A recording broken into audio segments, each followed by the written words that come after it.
அப்பாவையே காலி செய்த அரசியல்வாதி. நாடாளுமன்ற விவாதங்களின் முன்கள போராளி. தேர்தல் களத்தில் வெற்றிக்கு வழிகாட்டும் தளபதி. தொழிலதிபர்களின் அன்புக்குரிய நண்பன். எதிர்க்கட்சிகளை ஆட்டி வைக்கும் மத்திய அமைச்சர். அவர் வேறு யாருமல்ல, தற்போது தமிழ்நாட்டின் ஆளுங்கட்சியோடு மல்லுக்கு நிற்கும் மத்திய அமைச்சர் தர்மேந்திர பிரதான் தான். 1990களில் ஒடிசாவின் பாஜக முகங்களில் ஒருவராக வலம் வந்த தேவேந்திர பிரதானின் அரசியல் வாரிசுதான் தர்மேந்திர பிரதான். ஒடிசாவின் கருப்பு வைரத்தின் நகரம் என அழைக்கப்படும் நிலக்கரி வளம் மிக்க தாழ்சேர்தான் தர்மேந்திர பிரதானின் சொந்த ஊர். அப்பா பாஜக அரசியல்வாதி என்பதால் அவர் போட்டு வைத்த வழியில் வேகமாக முன்னேறிய தர்மேந்திர பிரதானுக்கு அரசியல் அரிச்சுவடியை கற்றுக் கொடுத்து அனுப்பி வைத்தது RSSின் மாணவர் அமைப்பான ABVP தான். 14 வயதிலேயே ABVPயில் இணைந்து கொண்ட தர்மேந்திர பிரதானுக்கு அடுத்த 2 ஆண்டுகளில் தாழ்சேர் கல்லூரி மாணவர் சங்க தலைவர் வாய்ப்பு கிடைத்தது. அப்பா பாஜகவின் மண்டல தலைவர், மகனோ மாணவர் சங்கத்தின் தலைவர் என அந்த பகுதியையே தங்கள் குடும்ப கட்டுப்பாட்டுக்குள் வைத்திருந்தனர்.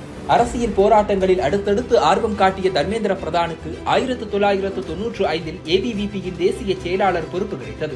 இதே காலகட்டத்தில் அவரது அப்பா தேவேந்திர பிரதான் தனது அரசியல் கரியரின் உச்சத்தில் இருந்தார். ஒடிசாவின் மாநில தலைவராக இருந்த தேவேந்திர பிரதான் அடுத்தடுத்து மக்களவைத் தேர்தல்களில் வென்றதன் மூலம் வாஜ்பாய் அமைச்சரவையில் இணை அமைச்சர் பதவியில் அமர்ந்தார். அப்பா மத்திய அமைச்சராக இருந்த இன்ஃபுளுன்ஸை பயன்படுத்தி அரசியல் வாரிசான தர்மேந்திர பிரதானும் தேர்தலில் போட்டியிட காய் நகர்த்தினார். 2000 ஆண்டு நடந்த ஒடிசா சட்டப்பேரவை தேர்தலில் பெல்லாகரா சட்டப்பேரவை தொகுதியில் போட்டியிட்டு வென்றார். ஆனால் அவருக்கு அந்த வெற்றி போதுமானதாக இல்லை. அரசியலில் வழிகாட்டிய அப்பாவையே ஓரங்கட்ட முடிவு செய்து அவரை ஒதுங்கிக் கொள்ள சொன்னார். தேவேந்திர பிரதானும் மகனுக்காக அரசியலை விட்டு விலக 2004இல் தியோகர் மக்களவை தொகுதியில் போட்டியிட்டு வென்றார் தர்மேந்திர பிரதான். அதே காலகட்டத்தில் பாரதிய ஜனதா யுவமோர்ச்சா தேசிய தலைவர் பதவி, பாஜக தேசிய செயலாளர் பதவி என அடுத்தடுத்து அவரை தேடி கட்சி பதவிகள் வந்தன. அவரது இந்த திடீர் வளர்ச்சி கட்சிக்குள்ளும் ஆளும் கட்சியான பிஜு ஜனதா தள்ளுக்கும் புகைச்சலை உருவாக்கியது. இதனால் 2009இல் மீண்டும் மாநில அரசியலில் இறங்கி பெல்லாகராவில் போட்டியில் குதித்தவர் படுதோல்வி அடைந்தார். ஆனாலும் கட்சிக்குள் அவரது வளர்ச்சியை யாராலும் தடுத்து நிறுத்த முடியவில்லை. 2012இல் பீகாரில் இருந்து ராஜ்யசபா எம்பியாக தேர்வாகி மீண்டும் நாடாளுமன்றத்திற்குள் நுழைந்தார் தர்மேந்திர பிரதான். டெல்லி தலைமைகளோடும் தொழிலதிபர்களோடும் நல்ல உறவை வளர்த்துக் கொண்டார். அடுத்த 2 ஆண்டுகளில் பாஜக ஆட்சி அமைத்தது. மோடி அமைச்சரவையில் அவருக்கு பெட்ரோலியம் மற்றும் இயற்கை எரிவாயுத்துறை இணை அமைச்சர் பதவி கிடைத்தது. இந்த வாய்ப்பை கெட்டியாக பிடித்துக் கொண்டவர் ஒடிசாவின் தாம்ரா துறைமுகத்தில் திரவ எரிவாயு ஏற்றுமதி ஆலையை அமைப்பதில் ஆர்வத்தை காட்டினார். ஏற்கனவே இந்த துறைமுகத்தை 5500 கோடியில் கௌதம் அதானி வாங்கியிருந்தார். இதனால் இந்த ப்ராஜெக்டில் தர்மேந்திர பிரதான் காட்டிய ஆர்வம் மோடி அமித்ஷாவுக்கு அவருடனான நெருக்கத்தை மேலும் அதிகமாக்கியது. 2017இல் அமைச்சரவை மாற்றி அமைக்கப்படும் போது நிர்மலா, பியூஷ் கோயலோடு சேர்த்து தர்மேந்திர பிரதானும் கேபினெட் அமைச்சர் பதவிக்கு உயர்த்தப்பட்டார். பெட்ரோலிய துறையோடு சேர்த்து திறன் மேம்பாட்டுத் துறையும் அவருக்கு கூடுதலாக வழங்கப்பட்டது. அந்த துறையில் ITI நிறுவனங்களின் எண்ணிக்கையை 40 விழுக்காடு அதிகரித்ததோடு மாணவர் சேர்க்கையையும் 28 விழுக்காடு வரை உயர்த்தி காட்டினார். அடுத்த டாஸ்காக எஃகு மற்றும் முறுக்குத்துறை அமைச்சர் பதவியை அவருக்கு வழங்கினார் மோடி. அங்கும் ஒடிசா உள்ளிட்ட கிழக்கு மாநிலங்களை ஸ்டீல் ஹப்பாக மாற்ற இஸ்பது இராடா என்கிற திட்டத்தை அறிமுகம் செய்து கவனத்தை ஈர்த்தார். இன்னொரு பக்கம் பிரதான் மந்திரி உஜ்வாலா திட்டத்தின் கீழ் பெண்களிடம் சிலிண்டர்களை கொண்டு சேர்ப்பதில் கின்னஸ் சாதனையை படைத்தார். இதையெல்லாம் சேர்த்து அவரை டாப் பர்ஃபார்மராக மாற்ற மத்திய பிரதேசத்தில் இருந்து 2வது முறையாக ராஜ்யசபா எம்பியாக தேர்வு செய்யப்பட்டார். சுதந்திர இந்தியாவில் நீண்டகால பெட்ரோலியத்துறை அமைச்சராக இருந்தவர் என்கிற பெருமையை வைத்திருந்தவரை 2021இல் அந்த பதவியில் இருந்து நீக்கியது மோடி அரசு. அதற்கு பதிலாக கல்வி மற்றும் திறன் மேம்பாட்டுத்துறை அமைச்சராக பதவி கொடுக்கப்பட்டது. 2024 மக்களவைத் தேர்தல் நெருங்கிய நேரத்தில் நீட் தேர்வில் நாடு முழுவதும் அரங்கேறிய மோசடி தர்மேந்திர பிரதானுக்கு மட்டுமின்றி பாஜக அரசுக்கே நெகட்டிவ் இமேஜை உருவாக்கி நெருக்கடி கொடுத்தது. ஆனால் அதை பற்றியெல்லாம் கவலைப்படாத பாஜக 2024 மக்களவைத் தேர்தலில் ஒடிசாவின் சம்பல்பூரில் தர்மேந்திர பிரதானை களமிறக்கிவிட்டது. ராஜ்யசபா எம்பிக்கான பதவிக்காலம் இருந்தாலும்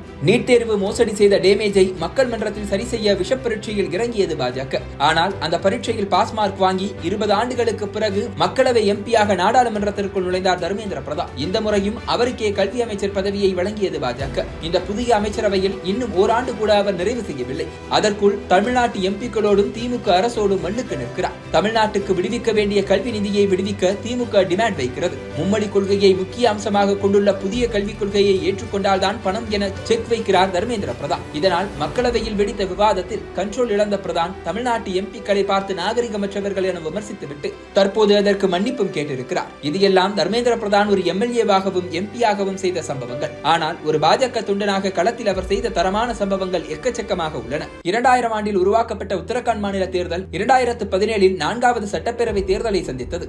அதே நேரத்தில் பஞ்சாப், கோவா, உத்தரப்பிரதேச மாநில தேர்தல்களும் நடந்து கொண்டிருந்தன. ஒட்டுமொத்த நாட்டின் கவனமும் ஊபி மீது குவிந்திருக்கு. உத்தரகாண்டின் பொறுப்பாளராக நியமிக்கப்பட்டார் பிரதான். அவர் களத்தில் காட்டிய அதிரடி பர்ஃபார்மன்ஸ் காங்கிரஸ் வசமிருந்த 21 தொகுதிகளோடு சேர்த்து மொத்தம் 57 இடங்களில் பாஜகவுக்கு வெற்றியை பெற்றுக் கொடுத்து ஆட்சியை பிடிக்க காரணமானது. அடுத்த 4 ஆண்டுகளில் மேற்கு வங்க தேர்தல் வந்தது. இந்த முறை ஒட்டுமொத்த மாநிலத்திற்கும் அல்ல, ஒரே ஒரு தொகுதிக்கு மட்டும் பொறுப்பாளராக நியமிக்கப்பட்டார் பிரதான். அது மம்தா களமிறங்கிய நந்திகிராம் சட்டப்பேரவை தொகுதி. அந்த தேர்தலில் 214 தொகுதிகளில் வென்று மம்தாவின் திரிணாமுல் காங்கிரஸ் அபார வெற்றி பெற்று ஆட்சியை பிடித்தது. ஆனால் தர்மேந்திர பிரதானின் வியூகத்தை சமாளித்து மம்தாவால் கூட வெற்றி பெற முடியவில்லை. ஒரு காலத்தில் மம்தாவின் வலதுகரமாக இருந்து பாஜகவில் ஐக்கியமான சுவேந்து அதிகாரியை 1956 வாக்குகள் வித்தியாசத்தில் வெற்றி பெற வைத்து மம்தாவோடு சேர்த்து ஒட்டுமொத்த மேற்கு வங்கத்தையும் அதிர்ச்சியில் ஆழ்த்தியிருந்தார் தர்மேந்திர பிரதான். பாஜகவுக்கு அடுத்த சிக்கல் உத்தரப்பிரதேசத்தில் எழுந்தது. யோகி ஆட்சிக்கு எதிரான மனநிலை மாநிலம் முழுவதும் இருந்தது. இந்த சிக்கலை எதிர்கொள்ள தர்மேந்திர பிரதானை அனுப்பி வைத்தது பாஜக. கட்சியை சரிவில் இருந்து மீட்டு 255 இடங்களில் வெற்றி பெற வைத்து சாதித்தார் தர்மேந்திர பிரதான். இப்படி சவாலான மாநிலங்களில் எல்லாம் தளபதியாக களமிறங்கி பாஜகவை கரை சேர்த்த பெருமை தர்மேந்திர பிரதானுக்கு இருந்தது. ஆனால் அவருக்கு சவாலான ஒரு மாநிலமும் இருக்கிறது. அதுதான் அவரது சொந்த மாநிலமான ஒடிசா. 24 ஆண்டுகளாக அங்கு பிஜு ஜனதாதள் கொடிதான் பறந்து கொண்டிருக்கிறது. இந்த முறை அந்த கொடியை இறக்கியே தீர வேண்டும் என சபதத்தோடு தர்மேந்திர பிரதானை அனுப்பி வைத்தது பாஜக. அவரும் தமிழ்நாட்டு IAS அதிகாரி VK பாண்டியனையும் பூரி ஜெகநாதர் கோயிலையும் பிரச்சார வியூகமாக்கி 81 இடங்களில் பாஜக வெல்ல வடிவமைத்து கொடுத்தார். இப்படி ஒரு வழியாக முடிசூடா மன்னனாக இருந்த நவீன் பட்நாயக்கை கோட்டையை விட்டு வெளியேற்றினார். தர்மேந்திர பிரதானின் இந்த வெற்றி வியூகம் ஹரியானாவிலும் தேவைப்பட்டது. அங்கு மக்கள் தொட்டு ஊடகங்கள் வரை அனைவரும் அடுத்தது காங்கிரஸ் ஆட்சி என்கிற மனநிலையிலேயே இருந்தனர். ஆனால் அந்த மனநிலையை சுக்குநூறாக்கிவிட்டு OBC வாக்குகளை ஒருங்கிணைத்து பாஜகவை மீண்டும் வெற்றி பெற வைத்தார் தர்மேந்திர பிரதான். இப்படி மக்களவையில் பாலிசி அரசியலாக இருந்தாலும் சரி, வீதிகளில் தேர்தல் அரசியலாக இருந்தாலும் சரி, டாப் பெர்ஃபார்மராக மட்டுமே வலம் வருவதால் தான் பாஜகவின் அடுத்த தேசிய தலைவருக்கான பட்டியலிலும் டாப்பில் இருக்கிறார் தர்மேந்திர பிரதான்.